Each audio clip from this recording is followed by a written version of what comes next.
Hey everyone, welcome back to my channel.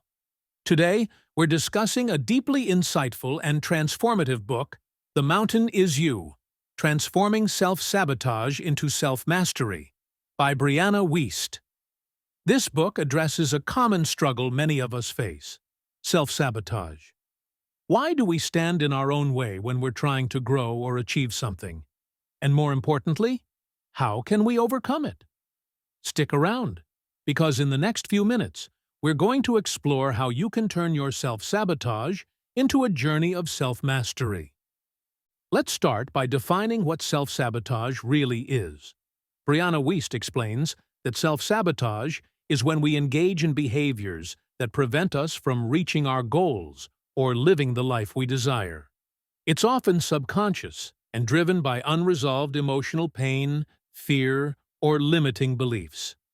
We may procrastinate, avoid taking risks, or even create chaos in our lives because, deep down, we're afraid of success, change, or the unknown. This is the mountain the book refers to, the internal barriers we must overcome to reach our potential. Wiest emphasizes that self-sabotage isn't a sign of weakness or failure. It's a protective mechanism our minds use to avoid discomfort.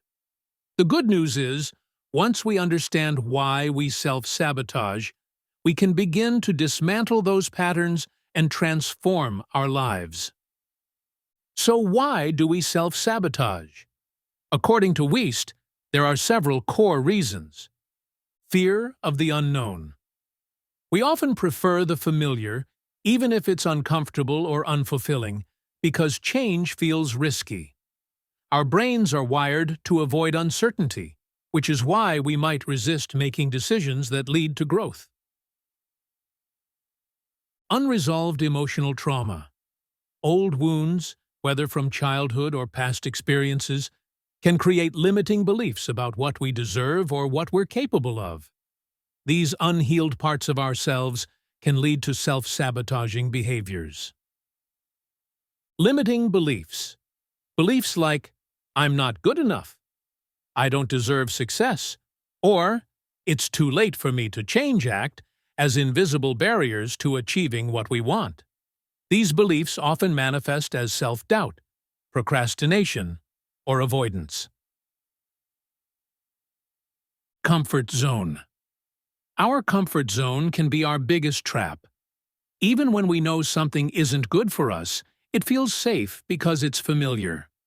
Breaking out of it requires us to confront fear, which can trigger self-sabotage as a defense mechanism. Understanding these root causes is the first step toward transforming self-sabotage into self-mastery. Wiest explains that self-sabotage can take many forms, some of which we might not even recognize. Here are a few common ways it manifests. Procrastination. One of the most recognizable forms of self-sabotage. We delay important tasks, often out of fear of failure, perfectionism, or overwhelm. Overcommitting. We take on too many responsibilities, which leads to burnout and feeling incapable of giving our best to any one area of life. Negative self-talk. Constantly telling yourself, "I can't do this," or "I'm not good enough," becomes a self-fulfilling prophecy that holds you back from trying. Perfectionism. The belief that if it's not perfect, it's not worth doing, can paralyze you from taking action. Sabotaging relationships. Sometimes we push people away or create conflict in relationships because we fear intimacy or vulnerability. Recognizing how self-sabotage appears in your life is crucial to overcoming it. Once you see the patterns, you can start to change them. Now that we understand the why and how of self-sabotage, let's talk about how to confront the mountain within us. Wiest offers practical advice on how to begin the process of self-transformation. Awareness. The first step is awareness. You have to become conscious of your self-sabotaging behaviors and where they stem from. Journaling, meditation, and self-reflection can help you identify these patterns. Embrace discomfort. Growth requires stepping outside your comfort zone, which is inherently uncomfortable. The book emphasizes that discomfort is not the enemy. It's a sign that you're evolving. Wiest encourages you to lean into the discomfort instead of avoiding it. Heal emotional wounds. If self-sabotage stems from past trauma or unresolved emotions, healing those wounds is essential. This might involve therapy, self-compassion practices, or forgiveness work. Healing is not about ignoring your pain, but processing it in a way that allows you to move forward. Reframe your beliefs. Limiting beliefs are at the heart of self-sabotage. Wiest suggests challenging those beliefs by asking, "Is this really true?" Or, "Where did this belief come from?" Reframing them with positive, empowering beliefs is key to breaking free. Set clear intentions. Once you've identified your self-sabotaging patterns, set clear, realistic goals for how you want to change. Intentions give you a roadmap for the new habits and behaviors you need to adopt. By facing your mountain, you begin the process of transforming your life from the inside out. Self-mastery is the ultimate goal, and Wiest offers several strategies for cultivating it. Take responsibility. Self-mastery starts with taking full responsibility for your life, choices, and outcomes. Wiest emphasizes that while we can't always control external circumstances, we have control over how we respond to them. Practice consistency. Change doesn't happen overnight. Self-mastery requires consistent effort over time. Wiest recommends creating small, daily habits that align with your goals. These habits build momentum and help you stay on track, even when progress feels slow.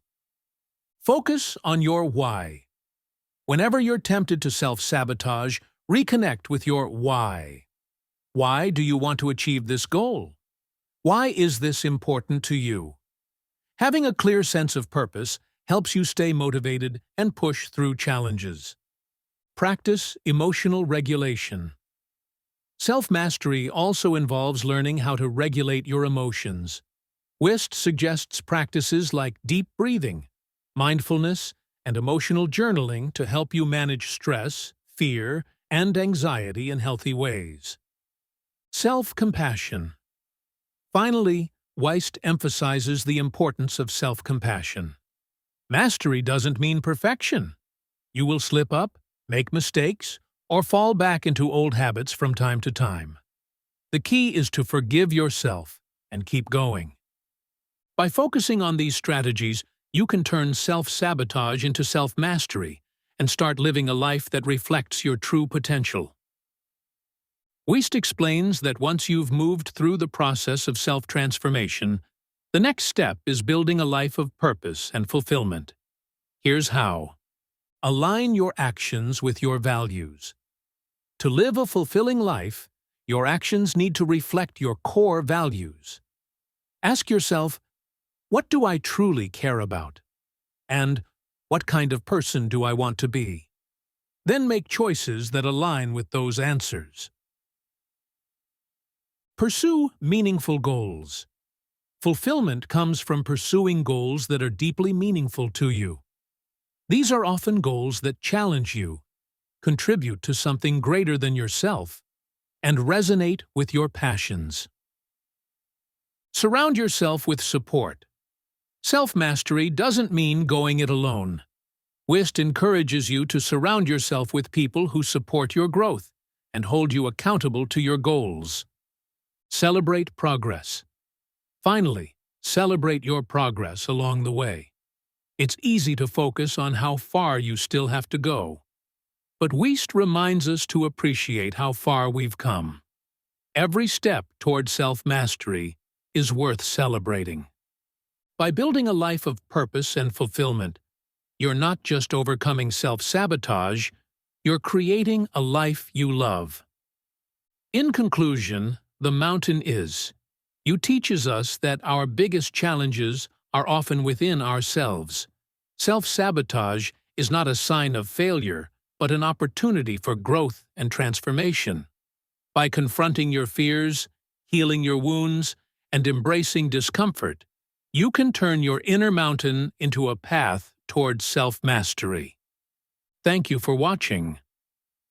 If you found this summary helpful, don't forget to like, subscribe, and comment below with your thoughts on the book. What's one area of your life where you feel you might be self-sabotaging, and how do you plan to overcome it? Let me know in the comments, and I'll see you in the next video.